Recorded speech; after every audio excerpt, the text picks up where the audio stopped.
Welcome again to GPS, God's Prophetic Surprises. And as you can see, we're still dealing with one of those surprises in our lives, and that is the lockdowns where we're not able to be together physically, but we are as much together with each other as we are with you. And it's good to have you with us today as we are coming together to take a look at the book of Revelation, to discover what are some of God's prophetic surprises.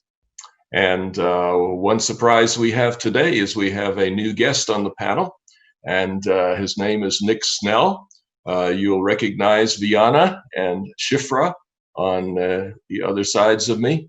And so Nick, why don't you give us sort of a little introduction to who you are, and then we'll get into our topic for the day. Yeah, I guess I'm here today because I'm Pastor Philip's friend and he's on vacation. And we met in school at Andrews University, and we've been really good friends ever since. We were missionaries together. And yeah, I'm the youth pastor at the Azure Hills Seventh-day Adventist Church in Grand Terrace, right near Loma Linda.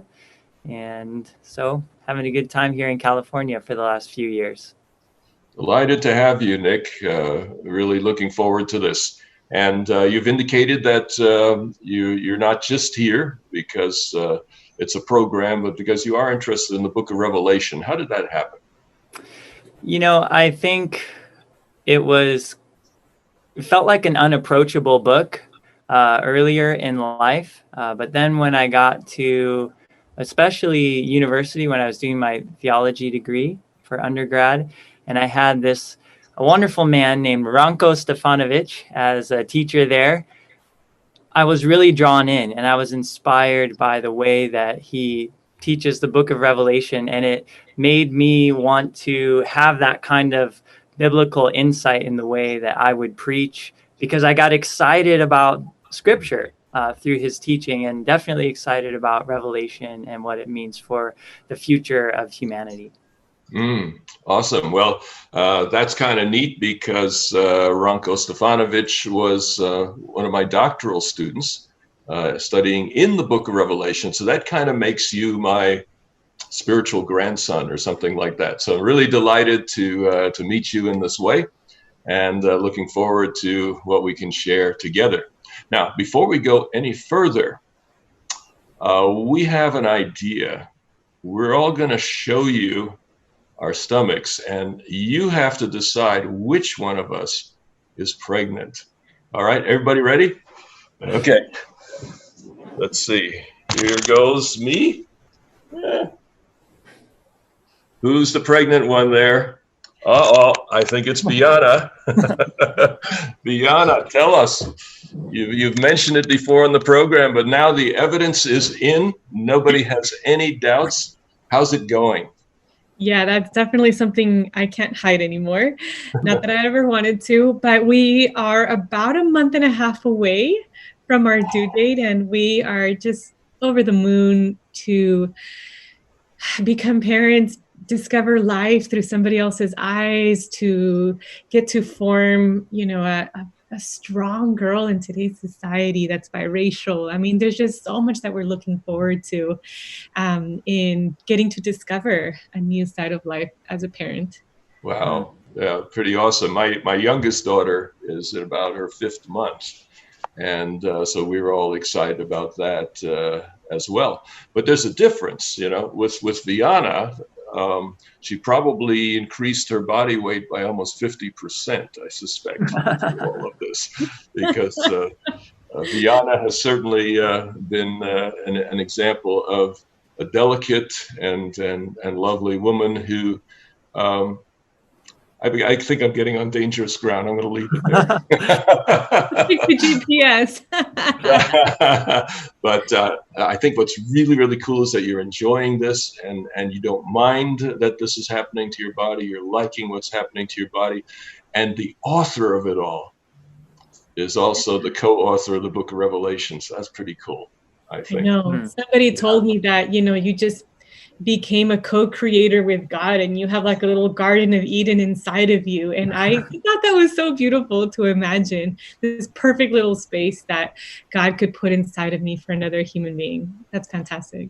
And to realize that in doing that, God is being self-sacrificing. In other words, every time he gives us the choice to procreate, he's not getting to make that choice. We are getting to make that choice. That's an amazing thing he's given to us, the freedom to create and be co-creators with him. It's an amazing thing. So every time a child of God is pregnant, we are watching, I like that, another Garden of Eden.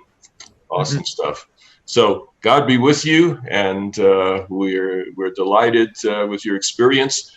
We suspect that maybe you might be missing on a program or two in a month and a half, and we'll be patiently awaiting your return as soon as you're up to it. So thank you for being part of this in the midst of this special time. All right, Shifra, Pastor Shifra, if you would read our text, and the text is Revelation 12. Why don't we do 11 and 12 of Revelation 12? Sure. All right, Revelation chapter 12, verses 11 and 12. This is the NKJV. And they overcame him by the blood of the Lamb and by the word of their testimony, and they did not love their lives to the death. Verse 12 says, therefore rejoice, O heavens, and you who dwell in them. Woe to the inhabitants of the earth and the sea, for the devil has come down to you having great wrath, because he knows that he has a short time. All right, so here we see the climax of this heavenly scene. And in the climax of this scene, there is an overcoming that happens. The word overcoming's been big throughout the book of Revelation. But here we see they overcame by the blood of the Lamb and by the word of their testimony. And so this question of the blood of the Lamb, this is how believers overcome. But it raises the question, what did the cross do? Why is the blood of the Lamb, why is the cross of Jesus so important to the followers of God? And so I'd throw that question out to the panel. Why did Jesus have to die? Why the cross? I think it's a little bit easier for me to answer what did the cross do than why did Jesus have to die, or why did Jesus die?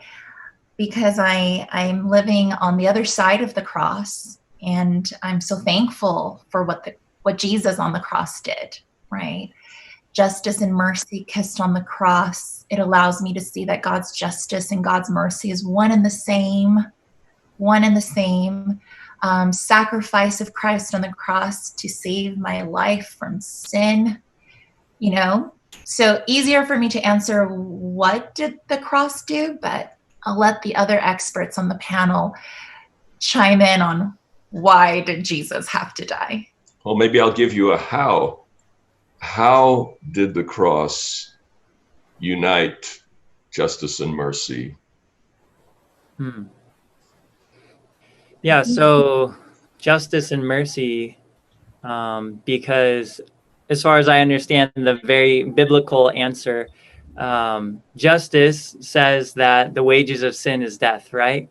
And so as Hebrews says, without the shedding of blood, there is no forgiveness. So in order for us to receive mercy from God, there had to be that just sacrifice. And it's incredible to go now from the what back to the why. The why is love. I'm actually reading a book right now that I got from the digital library audiobook by Simon Sinek. It's called Start With Why. And the why is should be the foundation of all of our communication if we're trying to inspire people. So the why is certainly love, and we don't understand why that was God's expression of love and redemption and, bringing us back into reconciliation. But we know it's because of love. That is the ultimate why, is because he couldn't bear to live forever without us. So he died so we could live forever with him. Yeah, excellent thought. I guess the challenge would be, where's the line between the love and the cross? Love can be expressed in a lot of different ways, but how does love explain why he had to die? So that's the challenge. I'm not countering what you're saying. No, it's very, very, very, very accurate. But this is a challenging question because, the things that we would normally say the cross did doesn't necessarily tell us the why. And by the way, I like the reference to Sinek. He's one of my favorite young philosophers, if you will. Viana, you have a thought to add? I think one of the things that comes to my mind is the being held ransom by the power of death and evil since the beginning of the Garden of Evil. And when I see love, I see like this relentless pursuit of love to pay that debt so that we can be reunited once again in justice and love and mercy and peace forevermore. And so when I see the why Jesus died, there had to be their perfect sacrifice to break that ransom, to pay the debt. And so I see God's love painted all over that. And the Bible points to like there was no other alternative for us to be broken from that debt of evil and sin and death, except the perfect sacrifice of the Lamb. Mm-hmm. That brings us right back to the New Testament, because that's one of the New Testament's explanations. Mm-hmm. It was a sacrifice. Yeah. Not too long ago, the seminary at Andrews University wanted to put out a book on salvation. And they asked me to research the topic, atonement at the cross. That's where we are. Okay. And so I started reading and discovered there'd been some 50 books in the previous 10 years written on the question of why Jesus had to die. It's definitely one of the topics that gets people excited. Mm. And so I decided to do a methodology, and that is that a New Testament explanation of the cross has to come in at least 2 different places. All right. In order to make it, there may be 20 explanations of the cross that people find in the New Testament somewhere, but that's kind of too many to work with. So I just said, well, let it be at least 2 different authors, or at least 2 different books that talk about it. And then I'll take that seriously. And I came up with 8 explanations, and I'll share them just quickly here. One of them is sacrifice. Jesus had to die because a sacrifice was needed. Second is ransom. The idea that his death, this is what you'll find Matthew and Mark, for example, he died as a ransom for the human race. A third one is propitiation. And that's sort of like, something bad happened, there needs to be a penalty, and Jesus paid the penalty. A fourth one is the legal concept, and that's where you get justification by faith. It's the idea that we are all guilty in the heavenly court, and that Jesus made it possible for us to be acquitted, to be justified by faith. A fifth one is victory. It portrays the problem of sin as a battle, and saying that on the cross, Christ won the victory over Satan. A sixth one is influence. He had to die because that was the only way to influence people to come back to him. Mm. A seventh is a model, that Jesus died to show us how to live a cruciform life, as scholars would put it. And number 8 is that he fulfilled the covenant, that God made a covenant with Israel. Israel didn't keep its part. Jesus kept the part. He took the place of Israel, kept the part, and now the covenant was complete. And by the way, I almost wonder if I invented that one, because I wrote about it 20 years ago, but it never occurred to me that I was describing the atonement. So I didn't get into all the books on atonement, but I talked about the whole covenant idea. And now at least two major scholars have said the covenant is a good way to explain, and a very biblical way to explain the atonement. So anyway, given those options, what do you folk think? Which is the one that works best for you? Viana, you've already mentioned sacrifice. Is that your favorite? I think you reacted to the one on influence as well. Yeah, I guess I hadn't heard that one ever. In the way you described it, that one was new for me. Well, it goes back about 1,000 years. There's a man named Peter Abelard that said Jesus had to die because the cross would warm our hearts and bring us back to God. So that's sometimes called the moral influence theory. I mean, we've definitely seen the evidence of that in multiple sermons and demonstrations, but the way you put it in relationship to atonement is fantastic. Okay.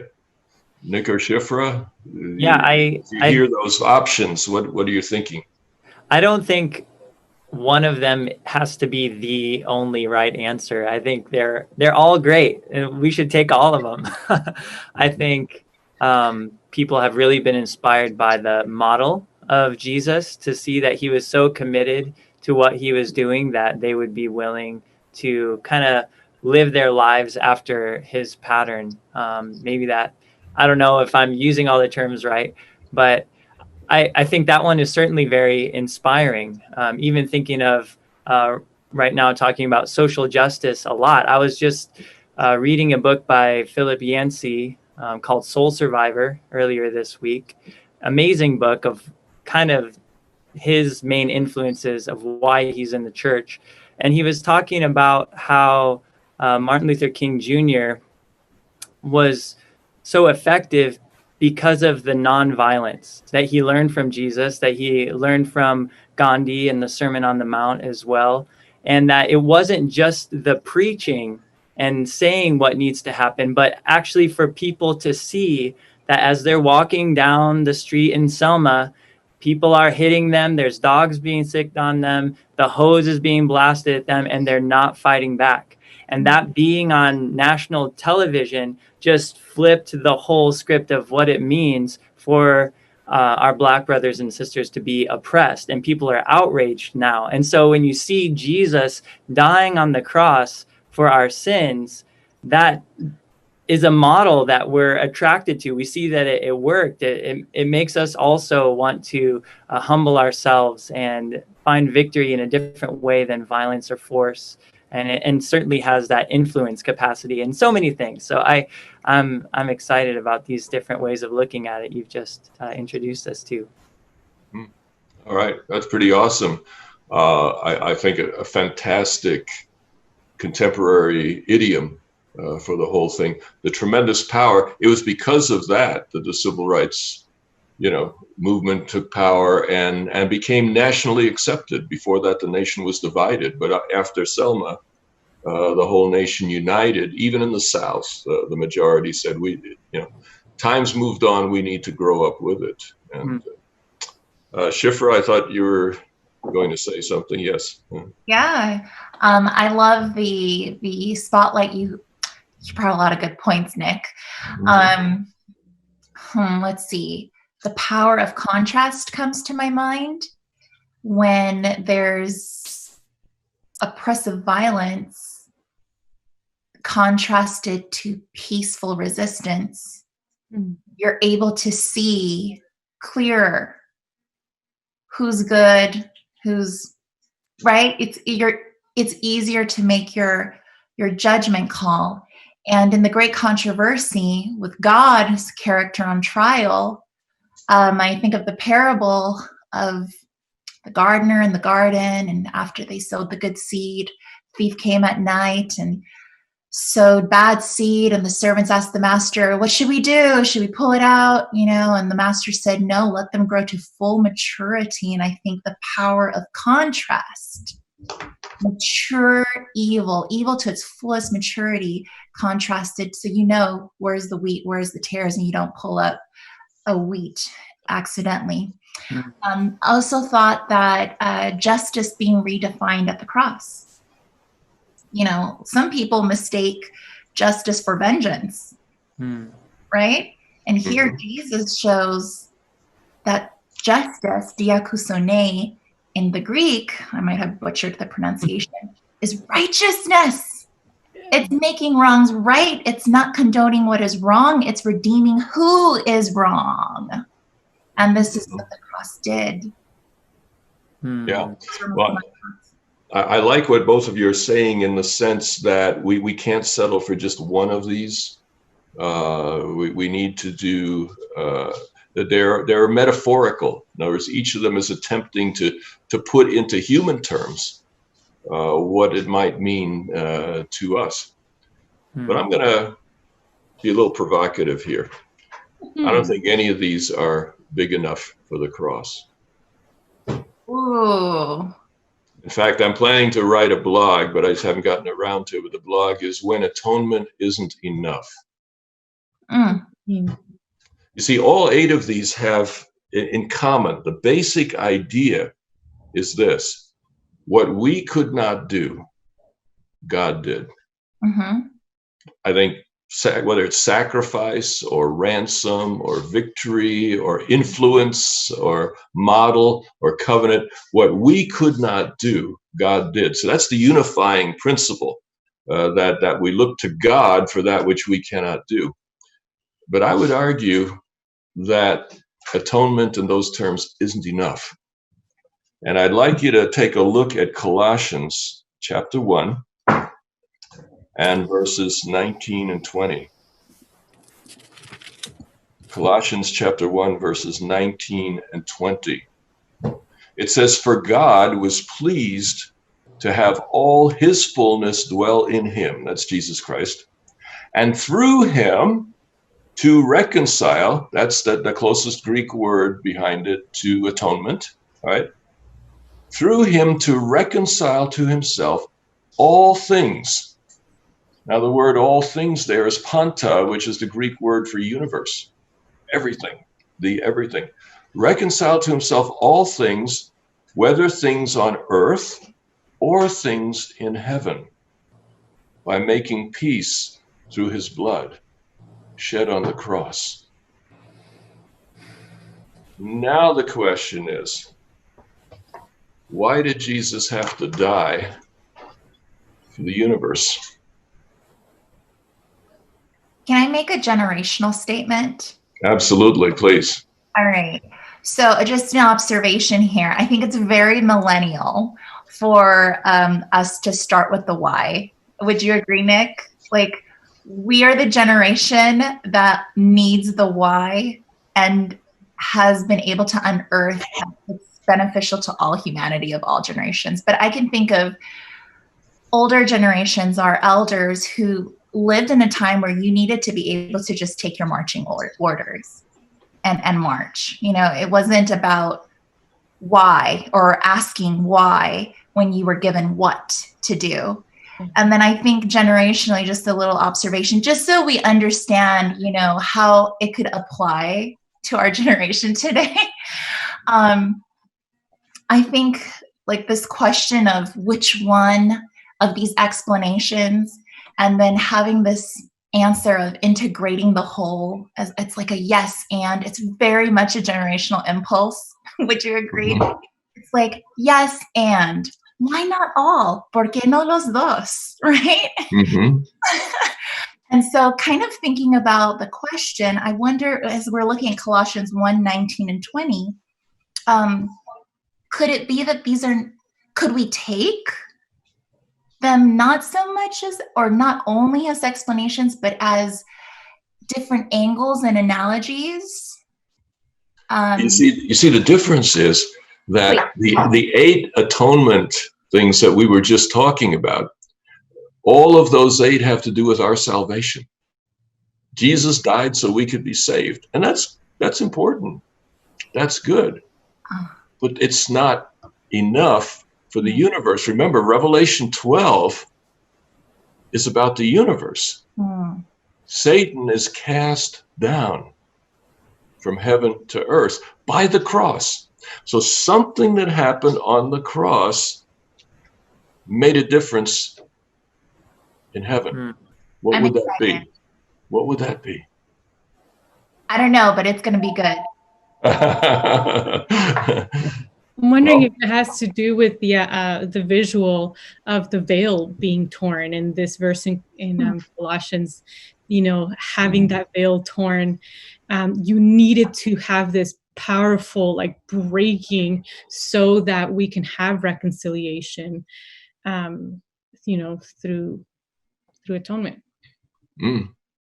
Well, in some sense, if you take Revelation 12, all right, the consequence of the cross, if you go to Revelation 5, a consequence of the cross is Jesus is now enthroned in heavenly places. Oh, yeah. So he's recognized to be the ruler of this earth, and he's also recognized once again to be a full member of the Godhead. But that's Revelation 5. In Revelation 12, the impact of the cross is the casting down of Satan. How does the cross cast Satan down? I think in one sense, it certainly revealed to the universe what Satan had been up to all along, since his kind of rebellion and questioning of God's motives for what God did and everything. And it's interesting that Jesus answers that question with something that we're still grappling with right now, trying to wrap our heads around. Why did he do this? Satan is saying what the Godhead is doing before creation and everything. It's not fair. It's not right. He's questioning it. And then Jesus answers with this like mind-blowing decision to die on the cross. And you can say that Jesus voluntarily went there. And you can also say that Satan put him there. Like they kind of cooperated in a sense, and it revealed Satan's hand. And this accuser of the brethren is just shown up for what his intent was all along. He's not just wanting to be equal. He's wanting to be number one above all. And so that's revealed in the cross. And the universe can all see it. Everybody knows what's happened now. Beautiful thought. I think you're definitely playing at the heart of what Revelation 12 is all about, because there's a war in heaven. But what we discovered in previous programs is that war is not a military war. It's a war of words. It's a war about the character of God and what kind of God there is. And Satan is offering himself as a counterpart of God and saying, I really should be in charge here. And what we see is Satan making claims about his superiority, etc. All of that is shattered at the cross. There he's exposed for exactly who he is. And that's that I think is the reason he's cast down is not so much physically, it's just nobody's listening anymore. He has lost his case. And because he has lost his case, this world is the one place left that still needs to hear. Well, that brings us to the end of another GPS. We welcome you back again next week.